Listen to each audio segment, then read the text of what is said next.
Aquesta setmana Innova tornava a marcar l'actualitat de la ciutat. El dimarts ens despertem amb la notícia feta pública pel País que durant l'auditoria que està fent l'Ajuntament de Reus s'ha filtrat un pagament de factures a Carles Manté per part d'Innova sense justificació.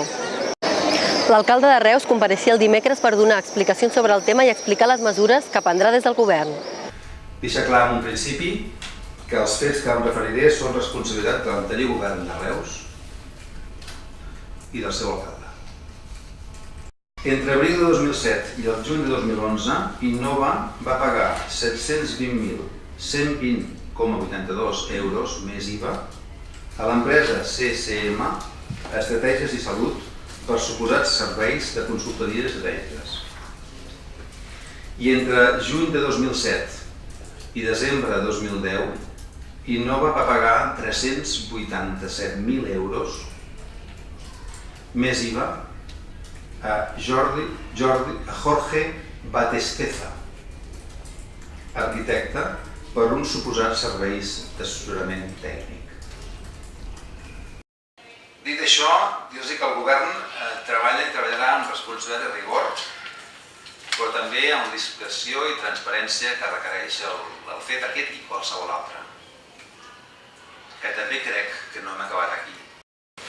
He decidit posar els fets en coneixement del Tribunal de Comptes, Tribunal de Cuentas, es diu, i de la Fiscalia perquè determinin si se'n deriven responsabilitats comptables i penals.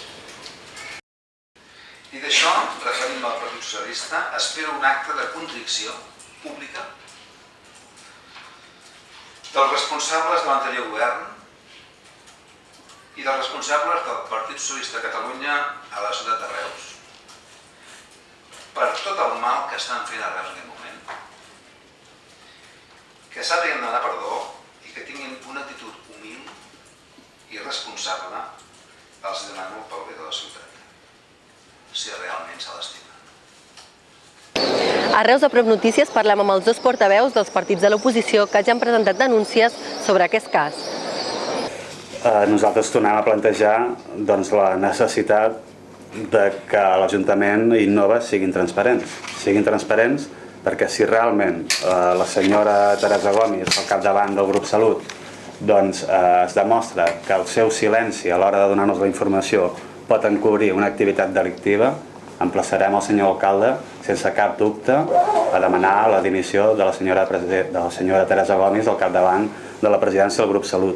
En tot cas, estem esperant, perquè tenim altres informacions que també estan pendents si darrere hi pot haver activitat delictiva o no, i per tant encara és aviat per començar a demanar caps, però és evident i greu que si aquell debat, per exemple, que es va escenificar al canal Reus Televisió, on ella deia que jo només feia que demanar coses d'empreses i factures falses, si realment ella diu que jo ho tenia tot i es demostra, com avui us puc ensenyar, que el fet que no ens donguessin, per exemple, aquesta informació i nosaltres sapiguéssim que el senyor Manté era president de Xirota i que, per tant, enteníem que el càrrec de president de Xirota estava pagat en espècies a través d'una facturació encoberta a la seva empresa Estratègies i Salut.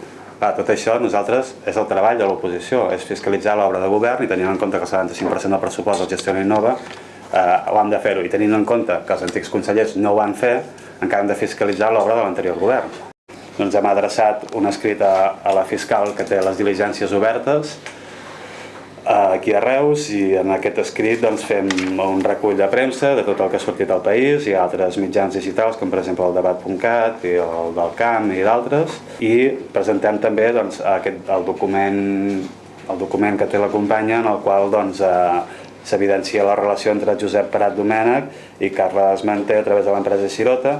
Han presentat també el document de facturació que confirma que aquesta empresa va facturar l'any 2010 187.240 euros i han fet arribar una sèrie de lleis per facilitar una mica el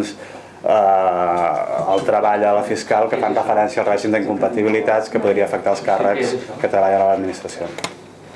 Primer que tot, si no hagués sortit això al País ahir, segur que avui no hagués passat res. Segon punt molt important. Ella ha reconegut, l'equip de govern i l'alcalde en per seva persona, que ell això ho coneixia des del febrer. Per tant, és evident que ell no fer res fins avui, i si no hagués sortit ahir, això que hagués durat el temps que hagués volgut. Ara Reus què ha fet? La feina que ha de fer. Transparència, avui ha sortit un informe que també diu que hi ha una jurisprudència similar a la de Marbella, doncs el que diu ara Reus és coherent i correcte. Què s'ha de fer aquí? Doncs treure tot el que hi hagi. Vull dir que no podem estar, és que surti una notícia d'aquí un mes i mig, i tornem a sortir de factura. Que hi ha més coses que es poden dir o no es poden dir? Home, el que està malament fet és com les factures inicials que van sortir el tema Tecnopar. Qui filtra això a la premsa? Nosaltres, com a Reus, no tenim la documentació. Doncs aquí la té que la guardi. I si hi ha alguna més que ho treguin tot de cop. No pot ser que s'hagi fet una auditoria en marxa i que hi hagi aquesta filtració. Vull dir, nosaltres ho hem dit, jo ho vaig dir a portaveus, que s'ha de buscar la persona que filtra dintre de l'Ajuntament, que filtra aquestes notícies, perquè aquesta persona està fent mal a la ciutat. Llavors, a partir d'aquí, una altra vegada l'equip de govern ha badat i molt, i el que ha de fer és hermèticament tancar aquests temes. La denúncia vam presentar ahir al jutjat a les 5 de la tarda d'aquesta demanda contra aquestes dues persones, ara han sortit una tercera, ja veieu que malauradament ja no són 830 i pico mil euros, sinó que encara han d'afegir quasi uns 800.000 més, per tant el ciutadà és evident que això li molesta molt i nosaltres com a grup que sempre apostava la transparència i dir la veritat és el que estem fent.